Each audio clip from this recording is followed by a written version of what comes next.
Good afternoon, good evening, whatever time you are watching this. This is Sam Prentice Makes Things Happen. I am Sam Prentice, once again making it happen, and today we have a fantastic interview. But before we get into that, please hit that subscribe button and the notification bell to get notified of new videos when I put them up, and you will receive 25 years worth of good luck. And the man I'm talking with today runs the Mad Scientist Workshop. He's freshly sanded, wood turning, laser engraving, prepped and painted. He's a lawn mowing Mandalorian. He's built Astromech R2Q5, B1 battle droids, Wally, to name but a few. He's based in Texas, where he's currently working on some amazing projects, as seen on the 3D printer panel at Celebration. He is Mr. Matt Long. Welcome, Matt. Love that. Good stuff. How you doing, mate? All right? Doing good, sir. Doing good. Been staying busy building droids. I kind of feel like a little bit like a Geonosian at this point, but having a lot of fun. Got a lot in the works, and excited to keep them going. Fantastic, fantastic. So, Matt, what are we going to be looking at today? Mad Scientist Workshop incorporates a lot. Today, I kind of want to talk about the projects I'm working on, 3D printers I use, some of the woodworking side of what I do, the lathe. I have a laser engraver I love playing with. Basically just want to talk about that and kind of introduce some of the, and I would say playing with as well. It's work technically, but the tool's fun to use. Why not enjoy it a little bit? What are we likely to see from you today then, Matt? Going to show some of the projects, some of the in-progress 3D print projects I have. Going to demonstrate, just have a couple of video clips of the 3D printers working. The ones I love, which is the Tevo little monsters. I've kind of fallen in love with those Delta printers. Want to talk about those a little bit, and then just really get into a little bit of details of why I use them, how they benefit my process, and help bring all these little droid buddies to life. That's absolutely amazing. We met at Celebration in Chicago, and I've got a photo that I'll pop up there. And what was interesting about us is the similarities. The fact that your first R2 droid is Q5, which was the same as mine, of course. Which I was really excited to meet you and meet him as well. And like I say, it was and the quality of that R2 is just amazing. What's the process for that R2? What's it made from? This R2 is actually the Michael Baddeley version 1. So back when he started modeling R2, which by the way now he's refined beyond belief and so fast, it's amazing, very awesome. But the version 1 he actually shared on Thingiverse. And so I started downloading the files off Thingiverse and started with the dome. And that kind of fed the addiction, because I always wanted to build one but didn't know how per se, or have access to a spun aluminum dome, or have the CNC back in the day to do the, send a wood frame. But this one's all 3D printed. Everything minus the Lazy Susan on the dome, and then the actual aluminum drive system and the foot shells. Beyond that, it's all 3D print. Good God. So it's basically very, very light, very, very quick. Just don't hit any big bumps per se. That's amazing. And back in those days, because again, we would have started building around about the same time, I'd imagine. The Michael Baddeley files were in sections, so the dome would have been sectioned up, and you would have, I guess, glued it together. It's absolutely astonishing how good and how shiny that dome is, and in fact, the whole droid. It must have taken you hours of sanding and prepping and filling and making that work for you. It was quite a bit. The version 1 files are all pieced together. I know he did that originally so smaller printers could print Astromech. And Astromech is very large, so that was just very advantageous for almost any printer you had. The only little more time-consuming part is, like you said, the assembly of it. He's a very, very big puzzle. I kind of enjoy that because I love puzzles. But once you get them together, it's a lot of filler on it. It's a lot of primer. But the big thing is that saved me on this one and all my other droids that I currently build is using a good, high-quality, high-build filler primer. The regular just primer doesn't fill in the 3D print lines. If you have any minute gaps between panels, it can't fill that. So you have to have a high-build filler on that. And then I also use automotive paint, and that's how I get that real shine on it. It's actually has usually single-stage enamel is my go-to. It has the clear already in it, but it allows it to be buffed just like an automobile. Right. Okay. Well, I've seen on your Instagram, you've got a lot of pictures of you with the mask on and you're spraying something or you're painting something. It's just a skill that I've never looked into or really understood fully. How did you get involved with that? I'm also one of those people, just a side note on why, if I see something that is really interesting to me and I don't know how to do it, I want to learn how to do it. I'd much rather gain that skill than pay someone else to do it. It's just another tool in the arsenal. Having said that, back in the day, I apprenticed at a automotive paint and body shop. A buddy of mine knew it, and so I kind of apprenticed there for a while, worked from the ground up, cleaning the shop, ended up moving up to, doing the Bondo on the panels and sanding out in the sun, and then eventually got into the paint booth. Started able to learn that skill, and that's kind of translated. I mean, the first time I did like Q5, I was like, I wonder how this would go out, because a lot of people were still figuring out, well, how do I need to finish this 3D printed part? Because it's a very different medium than a lot of like an automobile or other items. But it turns out it works very, very well. I mean, you just take your time, a good prep, good surface, use good materials with a good paint gun, and it comes out really good.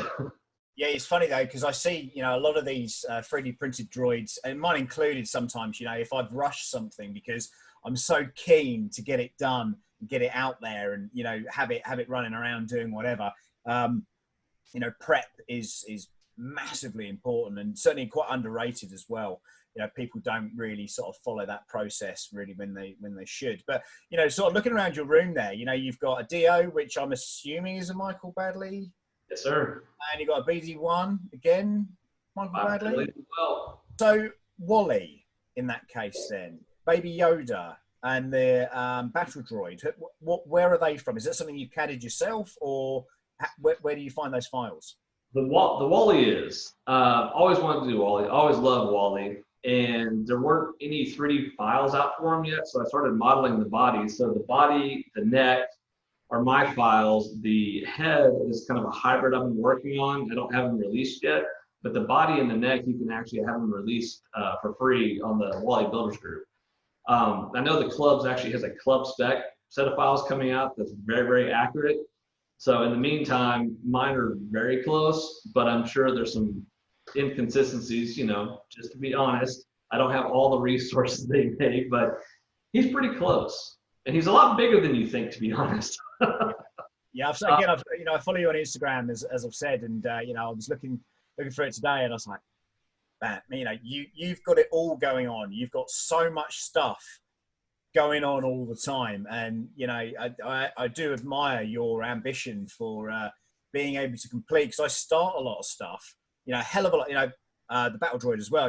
I started printing a similar one to that, and then it sort of died a bit of a death. The IG-11, I printed a couple of the heads, haven't done much more with it, and I guess a lot of this is kind of refining your time. And it was kind of okay when we were on lockdown, but now I'm back to work. I just don't know how I even managed to find the time before, let alone now. So, but it's so. What's your favorite droid that you've got there right now? Favorite, just probably R2-Q5. He was my first astromech. Debuted him locally at the Rogue One premiere. It just meant a lot to me. I know Celebration Orlando was the first time I saw an R2-Q5, which I'm not sure. Did you fly yours over for that, or was that someone else's? No, it wasn't mine. It was mine. Then that was the first time I saw him in person. And then they came out with the little sideshow 1/6 scale. And I had to do it, because originally he was going to be R2-D2. Then I saw that paint scheme, and I'm like, I love that. So he's the one that probably means the most, just because it was the first astromech I built. What's quite interesting, Matt, I've just noticed that your T-shirt is almost R2-Q5 colours. Is that representative? Was that on purpose? Very much so. Amazing. That's really cool. It kind of started really the droid addiction. Before that, I've actually done a BB-8. He was my first one. It's a little static one. The dome turns, lights, it talks. And he was great at Force Awakens, but then Q5 was my first astromech, and the one that was fully mobile, fully just can run around, chase children around conventions and talk and dance with them. And it just meant a lot. So having said that, I love the paint scheme. You know, a nice clean black polo, orange. It pops, has a perfect contrast. So yeah, I was like, let's run with this. That's amazing. Absolutely amazing. So, what's the best piece of advice that you'd give to a new maker? Best piece of advice. Do your research. Don't just jump in right away. Do your research as far as what materials you're thinking about using, how they work, how they respond, what tools they need.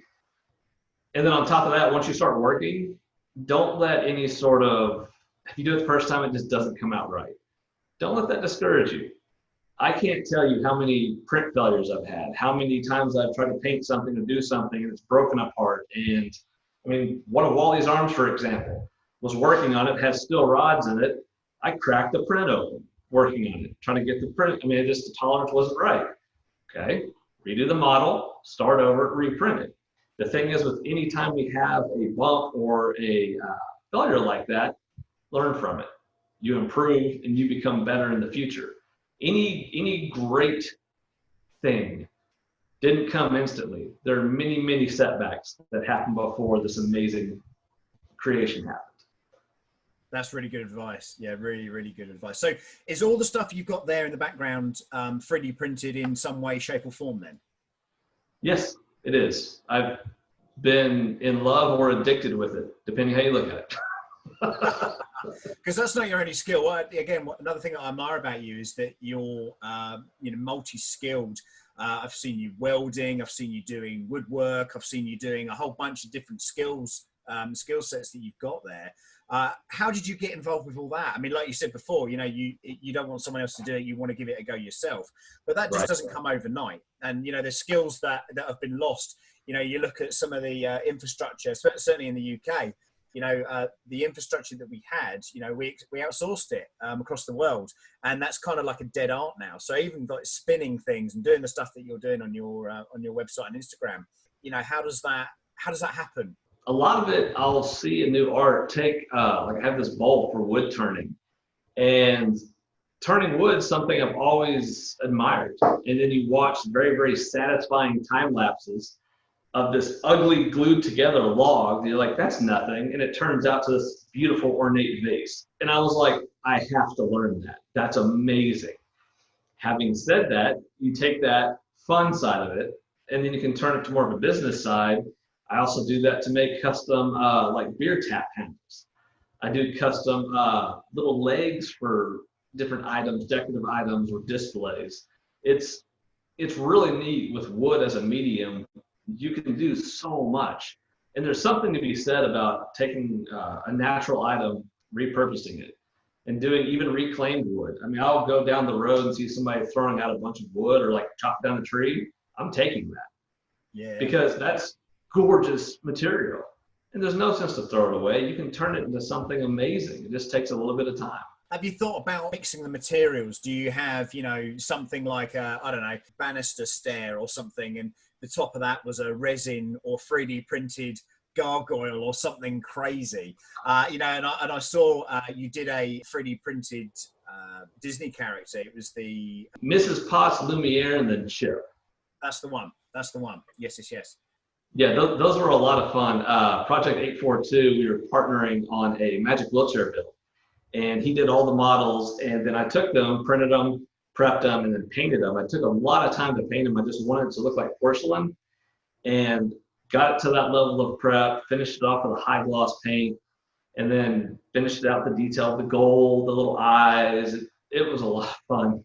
And they were really cute characters. And Trinity, the little girl that the costume went to, absolutely loved it. It was so adorable to see. That's incredible. Yeah, I did watch the video earlier and the unveiling and, all that kind of stuff. How did you get involved with that? How did you get involved with that charity? That charity, once again, partnered with Project 842 on first build we did, which was a Droid Deca that was revealed at San Diego Comic-Con 2017, 2018. I don't remember. It was the one with a bunch of Star Wars. I mean, Michael McMaster was out there. Mustard City Studios had one. I think Vaughn Davis had one. Just a ton of these amazing builders doing these amazing Star Wars costumes. So it was definitely honored to be a part of that. And making it. That was a little girl named Liv, who was absolutely outstanding in that costume. Just one side story about Liv, one of my favorite things is she was getting a photo shoot to be her own Star Wars poster in her costume. Wow. And she was sitting there just straight face. And her mom's like, Liv, look, you need to smile. She's like, no, Mom, Darth Maul doesn't smile. It's moments like that. I mean, it's a lot of work doing some of these builds, but to see somebody enjoy it like that, hands down, all worth it. That's amazing. That's absolutely amazing. Certainly when you run a business, you want to stand out. You want to be unique within your business offering. And maybe they want to make a sign or they want to make something and they want you to model it. They want you, they come to you for specific ideas and realization of what could be achieved. What goes through your mind when you start a project like that? I'm very passionate about helping people, especially small businesses, local businesses. There's a reason that I use a lot of my skills I've developed over the years, like you mentioned, the woodworking, the welding, the paint finishing, all those go hand in hand, and you can use those together on many projects. Having said that, if you're a small business starting up, oftentimes you have a hard time, well, I'd love to have this, but I don't know where to go. And if you try to go to some of the larger companies, not often, I mean, there's some really good ones, but a lot of them are just kind of look down on the small business. You're not going to bring a lot of income to them. You're not worth, I hate to say it, the time. And that's who I like to work with. That's who I like to partner with. And it doesn't matter to me how big or small the project is. You can take even from like a local brewery. They wanted little custom flight boards where it's like laser engraved their logo on it, but it's a small little branding. But it also brings the feel of natural wood into the space, fits the theme they're going for, and it's just a neat little item.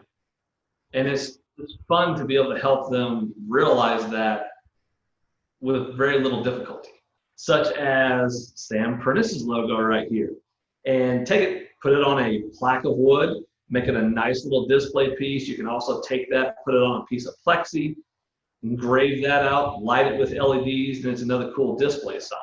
So depending what the company wants or what their stylistic choice is, it can fit all kinds of options. That's amazing. So what's your most popular, when companies come to you, what's your most popular type of work right now? At the moment, it's probably signage.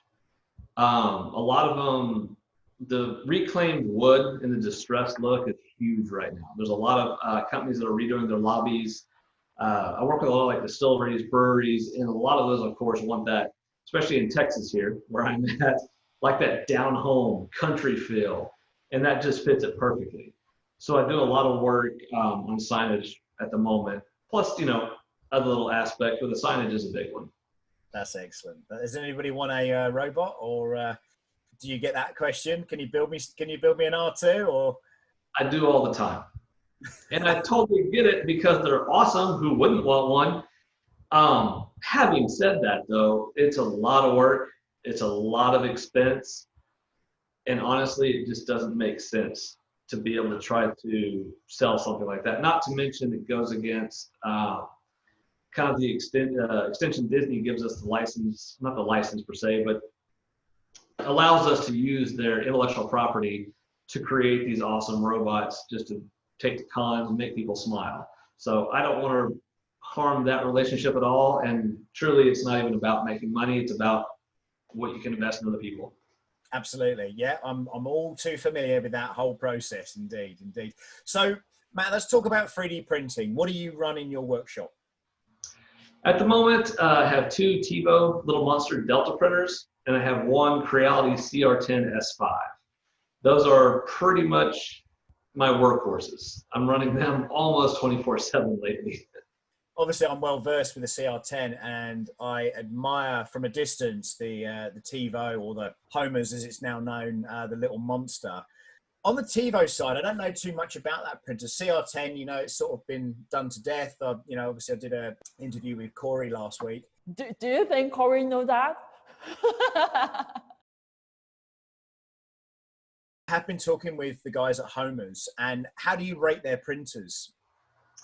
The quality is amazing. The build quality, I mean, they're beasts. They're very, I have them on tables, So I see them standing above me. I'm 6'3", and when they're on a typical size table, I'm still have to get a step ladder to get to the control board. And you don't realize how big they are until you set them down on the ground on your level, and it still comes up very high on me. Having said that, I love these printers. I mean, they're all aluminum. They're very strong. There's no flex in the chassis. The build quality, I like them a lot. Having said that, on the extruder and hot end, though, I did upgrade all that to E3D components. So it's got the Titan extruder on it, and it has the E3D Volcano hot end. Yep. So with that combination, I love that combination. I mean, I really want to go direct drive on them, or maybe try the new Hemera out from E3D. I just haven't sprung on it yet. But the Volcano hot end has been that with their new hardened nozzle X, I believe it's called. Yeah. Has been two of the biggest upgrades on those printers. Brilliant. Because since that, have never had a clogging problem one.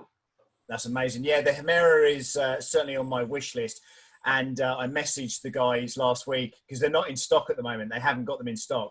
And they're based in the UK. They're based over sort of Oxford way. And I'm itching to get my hands on one. And it's very, very frustrating, especially with the upgrades that I'm trying to do on my CR10 right now.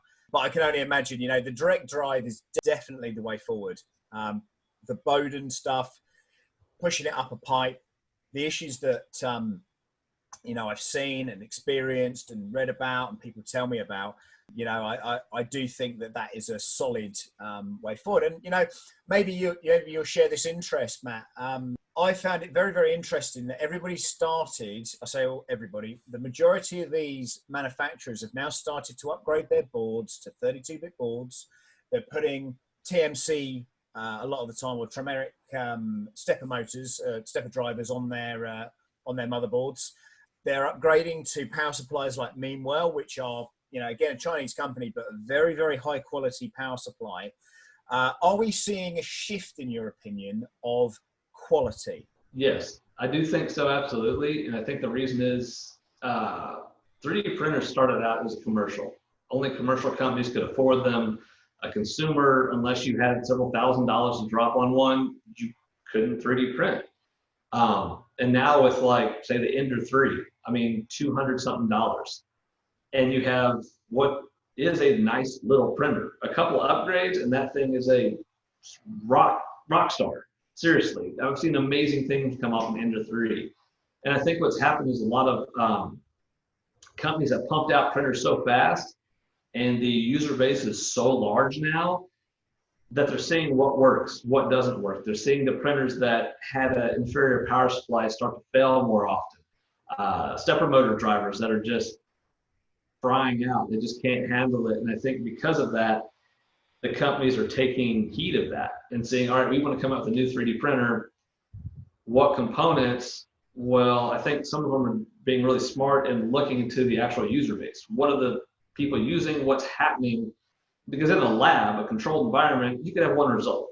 But then you take a nice average of everybody in their home. You don't know what the temperatures are, the humidity. You don't know any of the conditions that printer's in, but you see what's lasting.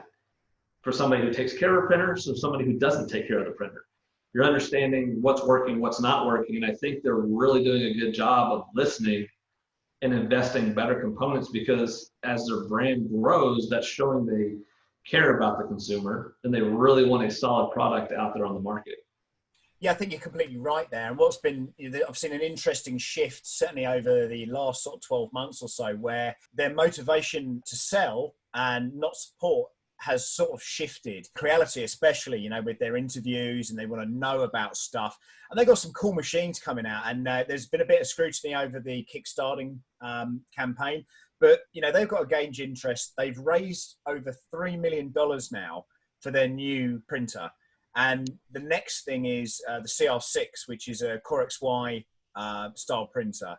And I think that is just going to dominate the market. It's, it's kind of what builders need from our point of view. Because at no point did they think, oh, we're going to be sticking, 4, 5, 6 kilos of filament onto a springy build base. And I would absolutely adore the opportunity to speak to the engineers just to find out what actually they thought we were going to print. And then, when I did the Creality interview last week, I was showing them a print that I had on for 11 days. And there was a guy there and he was like, 11 days. Did you 11? I'm like, yeah, this was printing for 11 days. And I don't think, you know, there's so much you would push a printer to. And I think there were some stats that, oh, you can print for 100 hours or whatever it was. You know, when you go into the realms of 10 days plus, you know, you're betting on possible failure and in considerable investment as well, you know, and I talk about this quite a lot.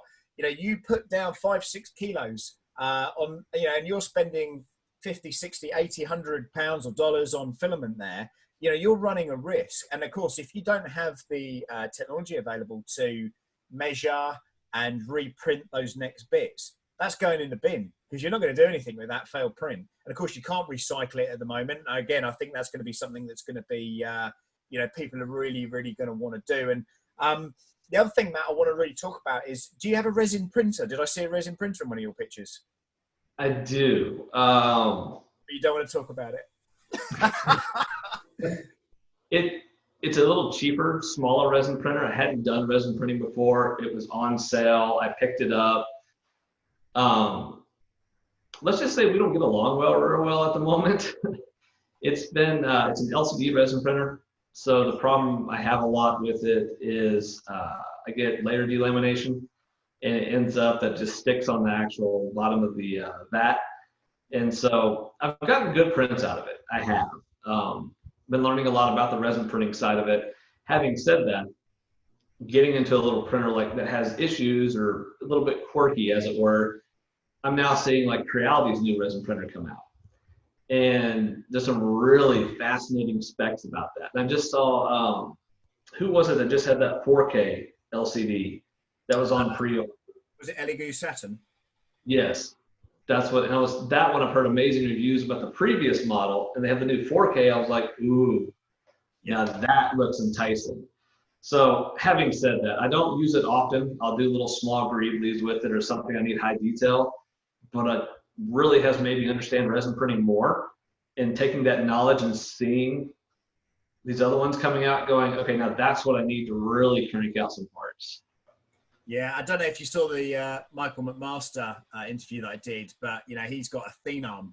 And, you know, again, like you said, you know, I've researched this and I look at a lot of different printers and find out a lot of information about it. And tell you what, technology right now, if you wait another 6 months, there's going to be something so much better than what you're seeing right now. And, you know, Michael Badley mentioned about the patents that are coming up for release. And he's really, really excited to sort of be involved with, you know, CAD modeling, 3D modeling, which you do yourself, right? Yes, sir. Sure yeah. do. So, you know, that's, I think that's going to open some doors to a really, really interesting development with designers, people that work with CAD. I haven't got the concentration span to really formulate with Fusion. We don't get on at all. You know, I can do certain things, but then, you know, you have to have that kind of mind and mentality to sit there and, I don't know, procrastinate. And I just end up swearing and switching it off. It's really not we're not that good friends. And, you know, Michael Badley's there and I know he's always very willing to help me. And, you know, I maybe just need to sit with him and have my hands tied down or something and just have my eyes open like Clockwork Orange or whatever, and you know, just watch it until I've got it sort of ingrained into my brain. So, you know, 3D printing is coming along at quite a rapid rate. Very excited to see what they're bringing out. Also, there's a max version of the new Creality printer, which I wasn't aware of. You know, I was thinking, oh, it's too small. I think it's a 400 or 350. I think it's 400. And again, it's not quite big enough to put an R2 dome on it. And that's, you know, that's the reason why people went with the S5. I don't know what your reasons are for the S5. Was because you could do a single dome, or? That was. And I've done large parts. Wally, for example, each side of him was done on the S5. It allows you to do a lot. Having said that, with my S5, just to jump to like the printer quality, it's a good printer, but it does take some tweaking out of the box. Out of the box, I had to do the actual metal plate beneath the bed was bent. So I had to disassemble all that. I had to straighten the metal out, get the bed dialed in a little bit better.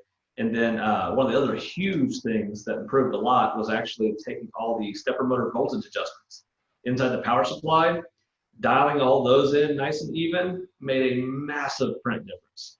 Having said that, doing just some tweaking with a factory printer. The only aftermarket part I have on there is a 0.6 millimeter nozzle. Other than that, it's 100% stock S5. I've noticed that you have a Mandalorian helmet. Can we just talk I about do. that? I do. That is her right there. Wow. I mean, that's just amazing. How does one? What's it like on the inside? Is it rough in the inside, or is it beautiful? Yeah, it's got foam on the inside. It's not meant to troop in. I just did the foam, so whenever I wear it, I don't look like a bobblehead. So it's just meant for that. It's mainly a display piece or doing silly photos. That's absolutely amazing. So what's the post processing for something like that? What was it printed on? Tell me how that was created. This was actually done on my Creality CR10 S5. So it was a one-piece print, and then after that, just sanding it down, a little bit of filler primer, mainly in the top areas. When you finish a dome, you get some of the larger layer gaps. And then primer, good filler primer, about 2 coats of it, sanded it down smooth, ended up wet sanding it, and then a good gloss black base, like high gloss. I did that, and then clear coat over that. So it's a very, very deep, wet gloss. And then use the Alumiluster paint from Imperial Surface, and that's what gives it the little magic. Makes it look all shiny and chrome. Is the chroming expensive? Yes. The Alumiluster is expensive. Having said that, you can get as small as 4-ounce bottles, and it's very reasonable because this used maybe 3 ounces. Wow. Maybe. Because when you spray it, you want to use a paint gun with a real small nozzle and have the actual needle almost closed. So whenever you're spraying, it's atomizing it very, very fine. So you don't use much material at all. That's amazing. That's amazing. It's when I first saw the child, it just reminded me of Gizmo from Gremlins, and Yeah. you know, it really has that kind of cute, you know, want to own kind of look to it. Do you think that's what they were going for, or do you think that they are, you know, reminiscing over real Yoda? That's a hard one to say. I know some of the early in the behind the scenes of the Mandalorian, they were showing concept art of kind of where they were going, what direction. I think they hit a lot of polling on people to kind of see what direction, what would resonate. And even once they figured out a direction they wanted to go, they made the puppets, they made everything, and then started filming the show. They still weren't even sure of how it would resonate with fans. Because, proof of that is there's no merch. Mandalorian came out, this little guy broke the internet, but there was no merch. Yeah. So they didn't know. And I understand that's a big risk. I think it was one of those just worked out perfect type things. I mean, it came on, and the first time you see him, you're like, oh dear Lord, it's adorable. So make sure you watch it if you haven't seen it already, of course. Biggest builds, best builds, greatest fails. Wow, that's a big section. Biggest build.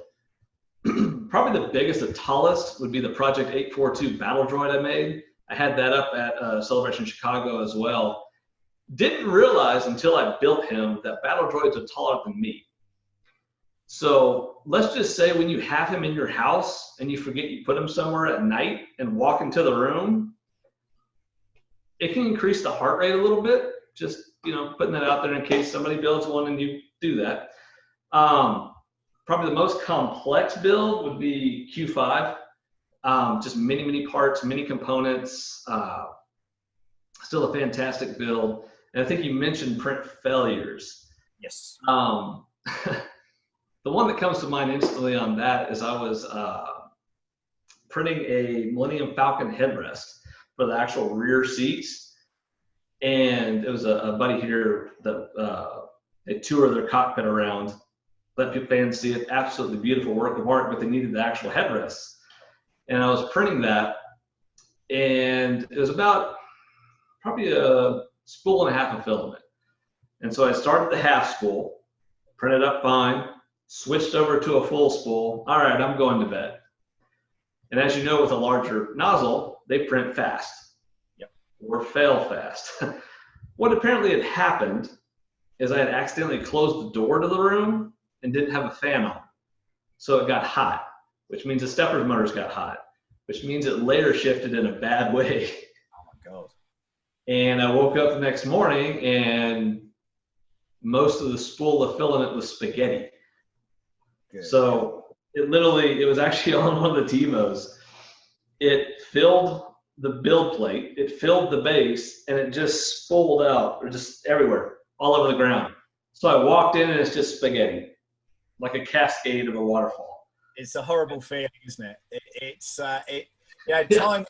I say this quite a lot. Time is a really big commodity, and when you're printing something like that potentially could take days, or you're just putting a tremendous amount of trust in something that it's not as simple as just hitting the button and going. Sometimes there are so many different things that can go wrong and often do, and it's not necessarily the printer's fault. If you put the fan on, it probably would have been all right, but you never quite know. But on that, what would be your ideal printer if you could get one now? What would it be? What's the idea behind it? Probably, I would say a combination of simplicity of construction.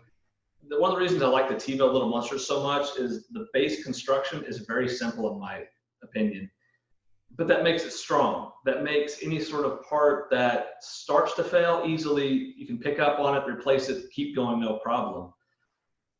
What I would like to see is actually some more sensors on the printer. Monitor the bed level a little more. A belt tension sensor would be amazing on a Delta printer, especially one as tall as a Tevo, a Little Monster. Filament feed rate. So you can monitor the feed rate. So say if your Bowden tube starts filling up with trash and your extruder can't feed it as fast because it's catching on the trash, you're seeing the feed rate slow down and it throws up an alarm. So it's a combination. It's more technology, which of course could be good or bad depending on the components, but it would allow the printer to self-diagnose a little more and alert you of any sort of problems, because a lot of printers are very simplistic and have next to no sensors, and one day they'll just go, I'm not going to work. And you're just like, what happened with you? Yeah. So, even things like, perhaps like an app on your phone that can maybe give you some diagnostics, heat on the servo, on the, not on the servos, on the stepper motors, for example. Things like that could be, and I think actually off that stepper motor, you could probably get your tolerances and tension information probably reading quite well off of that. Matt, is there anything else you want to show us? We got Chopper. He's the one I'm really excited about right now. Yeah.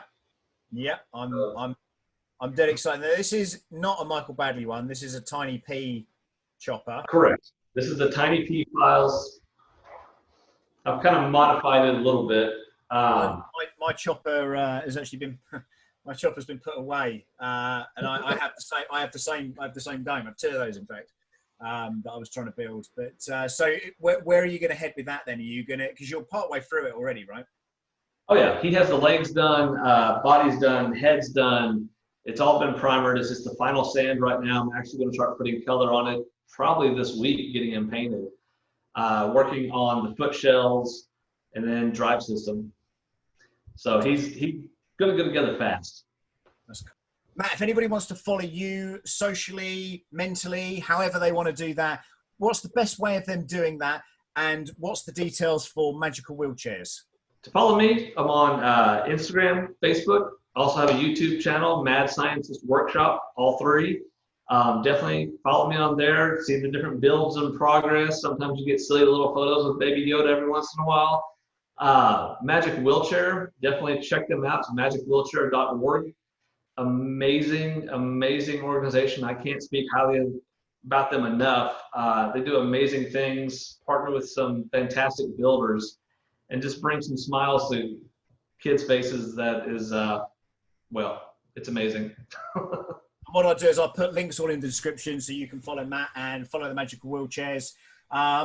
thank you so much for being part of this, Matt, taking time out of your day to sit with me and have a brief chat about some of the stuff you're building there. Absolutely. Thank you, sir. All right, mate. Thank you once again to Matt the Mad Scientist. Please check his details out in the description below. And don't forget to subscribe and like this video. We will see you next time. Bye for now.